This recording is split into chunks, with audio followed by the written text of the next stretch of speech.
ईमानदारी से अगर आप मुझे सुनना चाहते हैं तो शांति बनाए रखें। ना तो मेरे पास भाई मनजीत सिंह अवतार जैसा जोश है, ना छोटे भाई नीरज पटेल जैसा जज्बा है, और ना लक्ष्मण यादव जैसा तर्क है। मैं साहित्य का विद्यार्थी कभी आ गया। मेरे पास जो है कानपुर वालों, आपने हमेशा सुना है, दूसरी तीसरी बार आया हूं, मोहब्बत से सुन लेना। सबसे पहले मैं आज इस आयोजक कमेटी के लोगों के साथ साथ अपने संघर्ष के साथी भाई लक्ष्मण यादव और भाई नीरज पटेल को बधाई देता हूं कि वो आपसे बुद्धिस्ट हो गए, उन्होंने बहुत धर्म की दीक्षा ली, उनके लिए बधाई। मैंने एक बार गाजियाबाद के रामलीला मैदान में प्रोग्राम में भाषण देते हुए वहां के सिकंदर यादव को एक नाम दिया था जो अगले दिन अखबारों की सुर्खियों में बना। मैंने कहा था ये सिकंदर यादव बहुत हो गए, तो मैं आज एक नाम और दे रहा हूं कि आज से लक्ष्मण यादव बहुत हो गए, ये स्वीकार कर लेना चाहिए। अभी हमारे छोटे भाई नीरज ने एक बात कही कि घरवाली नहीं मानती। नीरज भाई मेरी मानती है क्योंकि मेरी है, जिनकी नहीं मानती उनकी नहीं होगी, पड़ोसी की होगी, चेक कर लेना।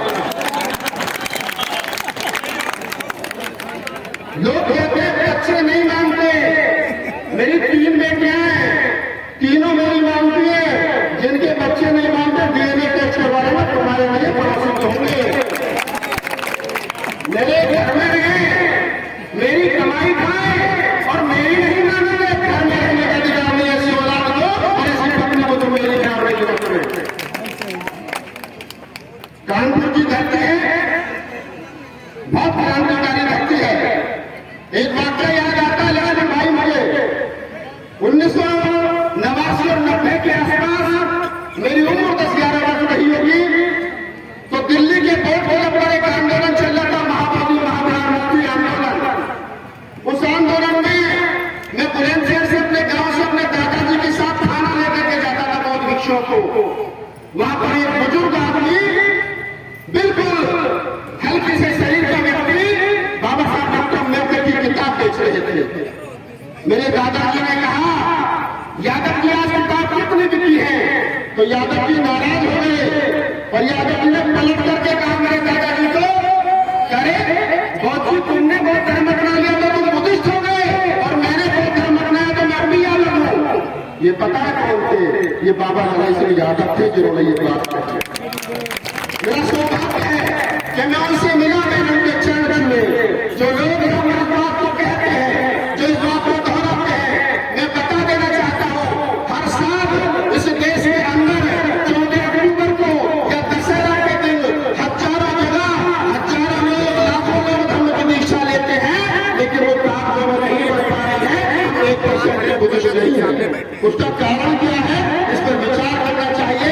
कहीं ऐसा तो नहीं है कि जो लोग आज कानपुर में दीक्षा ले रहे हैं यही लोग 9 तारीख को जाकर के लखनऊ में दीक्षा लेंगे, या जो लोग आज दिल्ली में दीक्षा ले रहे हैं वही लोग कल गाजियाबाद में दीक्षा लेंगे। ये भीड़ की जरूरत नहीं है।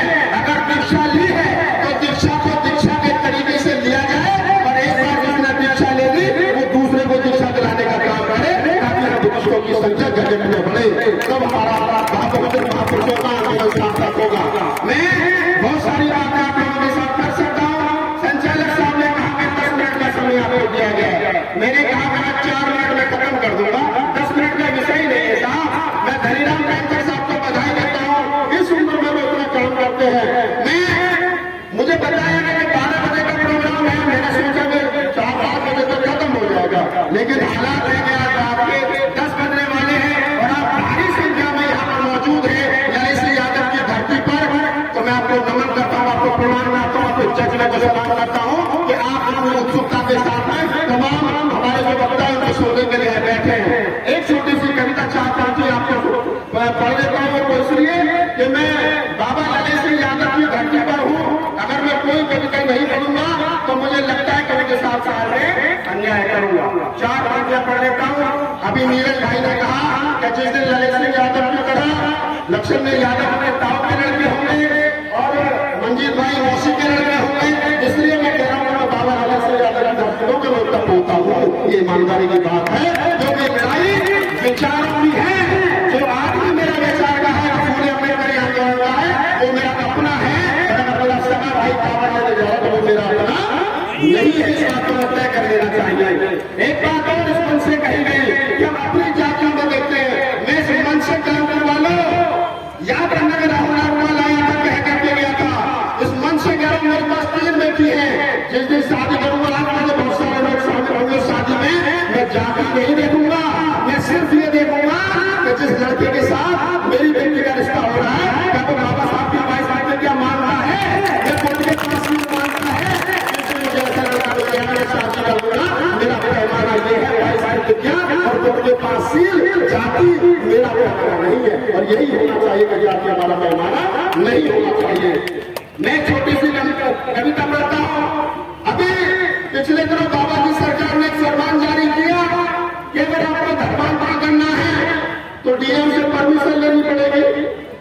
मेरा एक सवाल है, मैंने कहा, मेरे पार्लियामेंट में मेरा प्रोग्राम था, संसद भवन के प्रांगण में, मैंने वहां पर ये बात उठाई।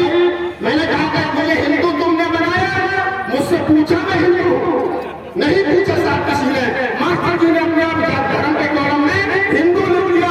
राहुल नागवाल जैसे लोगों से नहीं पूछी होगी, लेकिन जब मैंने कहा था मैं पहले क्या कि नहीं साहब मैं हिंदू नहीं हूँ, मैं बौद्ध हूँ, तब मुझसे कहा जाता है कि आप सर्टिफिकेट बनवा करके लो। अरे हिंदू होने के लिए जब इस देश के अंदर किसी सर्टिफिकेट की जरूरत नहीं है, तो फिर बौद्ध होने के लिए किसी सर्टिफिकेट की जरूरत क्यों है? जब हमने स्वीकार कर लिया कि हम बुद्धिस्ट है तो हमारी बात को स्वीकार करना चाहिए। और हम बुद्धिस्ट लिख दिया तो बुद्धिस्ट है, इसमें कोई सर्टिफिकेट होना चाहिए। क्या मुसलमान को मुसलमान बताने के लिए किसी सर्टिफिकेट की जरूरत नहीं पड़ती? अरे नहीं चाहिए जातिगत खैरात हमें 22% आरक्षण जिसका हमें दे रखा, जो आजकल बचा भी रहे सरकारी नौकरियों में, आप माइनॉरिटी बन करके जी लेंगे, लेकिन रहेंगे बाबा साहब की 22 प्रतिज्ञा और बुद्ध के 5 शीलों के साथ में। एक बात और आप लोगों के साथ साझा कर लेता हूँ कानपुर वालों, मैं 22 वर्ष बुद्धिस्ट हूँ। जिन लोगों को मालूम ना हो उनको बता देता हूँ, बुलंद शहर के 3 आदमी गए थे 14 अक्टूबर 1956 को बाबा साहब का धर्म नागपुर दीक्षा लेने के लिए। उनमें मेरा दादा नहीं था बुलंद शहर से दीक्षा लेने के लिए। मेरी तीसरी पीढ़ी गौतम में चल रही है। मेरे बाप की शादी 70 में बहुत धर्म से हुई। और ये बात मैं इसलिए बता रहा हूँ आपको, ये जो दीक्षा समारोह का प्रोग्राम है ना, आज की तारीख में तुम्हारी संख्या इस मुल्क के अंदर 100 करोड़ में से कम से कम 70-80 करोड़ होनी चाहिए थी, लेकिन आज आम है तो वो सिर्फ इसलिए है क्योंकि आप अपने पुरखों की विरासत में वापस आने से कतराते हो। बहुत से डरते हैं कि हमारा आरक्षण छिन जाएगा, बहुत से डरते हैं कि साहब अगर हम प्रतिष्ठित हो गए तो तुम अलग थलग पड़ जाएंगे। अरे तुम जातियों में हो तब भी अलग थलग हो। और रहा सवाल आरक्षण का, जब सरकार के पास नौकरी नहीं है तो तुम इस आरक्षण पर करोगे नहीं, मुझे बता दो। सरकार के पास नौकरी नहीं है, निजी क्षेत्र में आरक्षण नहीं है, लेकिन आप लगाए गए सब आरक्षण कहाँ है? मानव में आपको इस देश के अंदर सिख रहता है, कहाँ मिल रहा है आरक्षण? सबसे आगे है इस देश के अंदर बनिए रहे, कहाँ मिल रहा आरक्षण? पूरे उसमें जो बात बहुत कर जाए इस देश के अंदर ब्राह्मण रह रहा है, पूरे संसाधनों बहुत कर जाए। आप बहुसंख्यक समाज में दो ये जो आरक्षण जो है ही नहीं वास्तव में बचा नहीं है। अगर आपका आरक्षण जाति है तो चाहे हो, लेकिन इस जाति को छोड़ दो जिसने को नीच और छूट बना रखा है। मैं छोटे से 4 पंक्तियां आप लोगों के लिए पढ़ लेता हूं। इन्होंने कहा कि साहब परमिशन लेनी पड़ेगी, तो मैंने कहा कि भाई परमिशन क्यों लेनी पड़ेगी? तो मैं 4 पंक्तियां पढ़ता हूं। इस लड़ाई की धारा को जरूरत नहीं, हमें किसी परमिशन की जरूरत नहीं है। शासन प्रशासन में लोग सुन गए, हमारी मर्जी है, हम तुम्हारी दलित व्यवस्था में नहीं लेना चाहते, आप मैं तुम्हारी दलित व्यवस्था को। और ललित सिंह के वंशज हम रामस्वरूप वर्मा के वंशज तब पढ़ते हैं कि इस लड़ाई की धारा को जरूरत नहीं, हमसे ऊपर तुम्हारी हुकूमत नहीं, हमसे ऊपर तुम्हारी हुकूमत नहीं। ये तुम्हारे जो मंदिर मुबारक तुम्हें, उस खुदा की हमें जरूरत नहीं, उस खुदा की हमें अब जरूरत नहीं।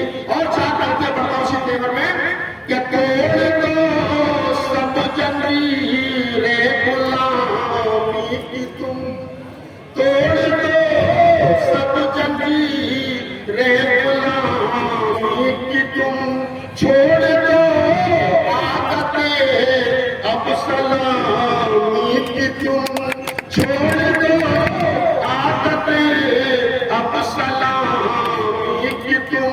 और भीम के शेर हो तुम दहाड़ा करो। मजा नहीं आया, तालियां नहीं आई, सही तालियां आई। कि भीम के शेर हो तुम दहाड़ा करो।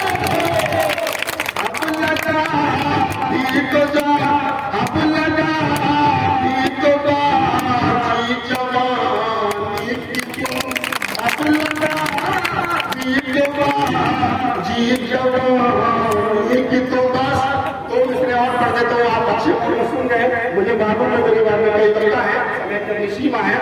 आज आपने बहुत धर्म अपनाया और एक आपने पढ़ देता हूँ तो देश में बड़ी फेमस हुई राहुल रामपाल के नाम से कि तुम्हारी चौखटों पे सर, ये जितने बड़े बड़े ना चिड़ियाघर हर गली हर कोने में और घर में होना निकाल कर फेंक देना, से सम्मान दे देना, ये जितने चिड़ियाघर होने पड़े हैं इनसे कह देना कि तुम्हारी चौखटों पर हमारे सर नहीं झुकते, कि तुम्हारी चौखटों पे सर अब रखते नहीं है हम। और मुझे मालूम है साहेब तुम्हें इस बात का है गम।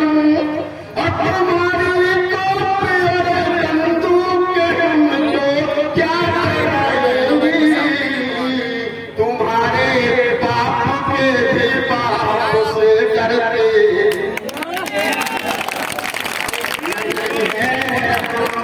तुम्हारे। पंडित जी महाराज, हम किसी के बात नहीं करते, एक टोटा टोट के देकर ले जाओ, हमें कुछ नहीं चाहिए। हमारे पास में वो काफी आज मिला है।